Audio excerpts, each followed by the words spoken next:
ay naglabas na po mga kapatid ng reaksyon ang Chinese Embassy spokesman. Dito po sa ipinasa ng Senado na Resolution number 256 expressing the sense of the Senate in condemning recent public statements issued by the Embassy of the People's Republic of China concerning Philippine officials and institutions and affirming the right of the Republic of the Philippines to assert its sovereign rights in accordance with international law. Alright, so ayoko nang ubusin ang ating buong oras ngayon bago tayo magbalita po dito sa na-post sa Facebook page ng Beijing ng Chinese Embassy sa Manila. Meron silang reaction nga daw dito and pakibasa na lang yung portion na dapat maintindihan ng ating mga kababayan. Eto. At nanghingian din natin ng reaction dito ang mga China dolls. Right! China Tours. China Tours, man. Basahin mo nga po, ano sinasabi nila? Okay, para po sa ating mga kapatid, ito ang naging sagot ni Chinese Embassy spokesperson Ji Lingpeng. We firmly reject and strongly condemn the said anti-China resolution. Some Philippine legislators repeatedly resort to threats and intimidation against Chinese diplomats. They claim they represent public opinion but actually twist facts and mislead the public. The said Senate resolution is nothing but a political stunt. Wow! Strongly worded din to, no? Kumbaga, namumuliti ka lang kayo. Ito sinasabi nila. May bahagi pa dito na tayo po nile-lecturean nito pong spokesperson po ng Chinese Embassy tungkol daw sa diplomasya. Anong sinasabi nito? Ang sinasabi pa rin ni Ji Lingpeng, they know little about how diplomacy works. Yet they dare to undermine the efforts to improve China-Philippines relations by stirring up hatred and confrontation. What they've done is for their own political interest. Such behavior only disgraces themselves. However, the price of their hypocrisy, ignorance, and recklessness is paid by the ordinary people. Sandali lang Because of this statement, Madam Chair, I move that we declare this person persona non grata. baka maawin kasi doon sila nagtalo muna, 'di ba? Yung panukala na ideklara persona non grata itong spokesperson po ng Chinese Embassy. Doon nagkainitan and then napahupa ng kaunti, wag natin daw. Sabi nga ng Malacanang, hindi dapat ginagawa yan, ha? Yan ay last na ho na baraha. So, natanggal na yun. Bagamat doon po sa, I think, sa ang munisipyo po ng Kalayaan, diyan po sa Palawan, nagdeklara na po persona non grata dito po sa official ng Chinese Embassy. Pero, sandali lang po, sa oras na 18 minutes after 6 o'clock po, basahin natin ulit, ha? Okay. They know little about how diplomacy works. Ito raw pong mga politikong ito ay walang kaalam-alam kung paano daw po ang diplomasya. Opo. Yet they dare to undermine, kanila pong minamaliit, binabaliwala yung pagkakataon na gumanda ang relasyon ng China at Pilipinas sa pamamagitan daw po ng hatred and confrontation. Nako, ha? Diba? Hatred, kumbaga,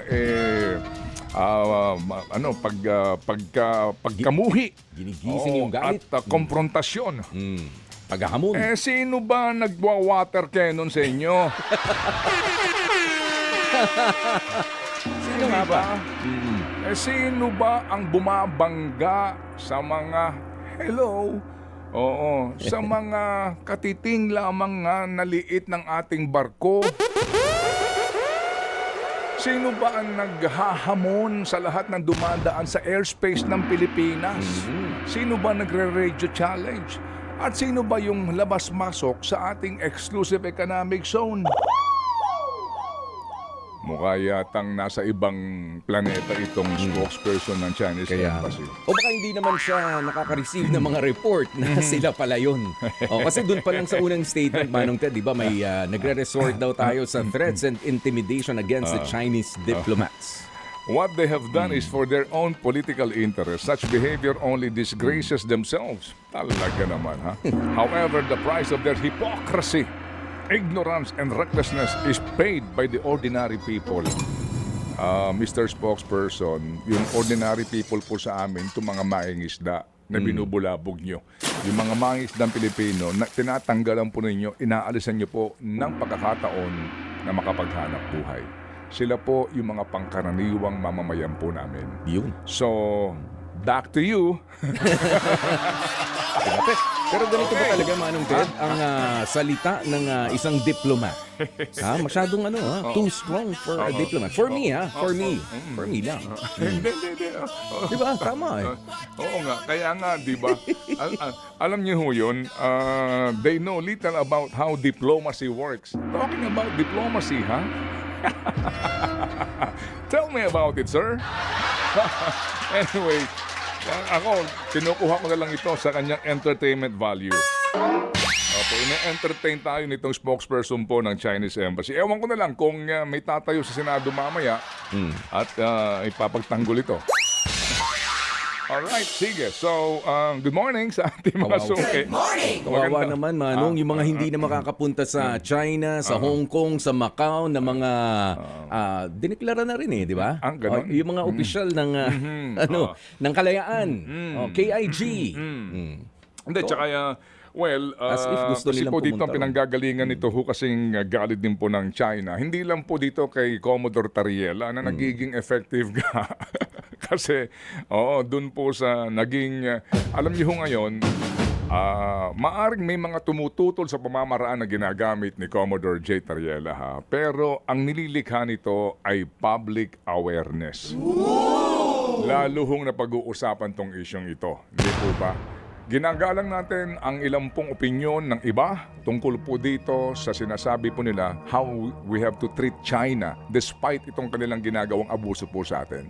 Pero at the end of the day, mga kapatid, wala na po sigurong debate pa, di ba? Wala nang debate doon po sa ginagawa nila na pambubuli sa atin. Klaro na po iyon. Yun po, wala na pong dahilan doon para po natin po sila kumbaga, hindi batikusin at pulaan.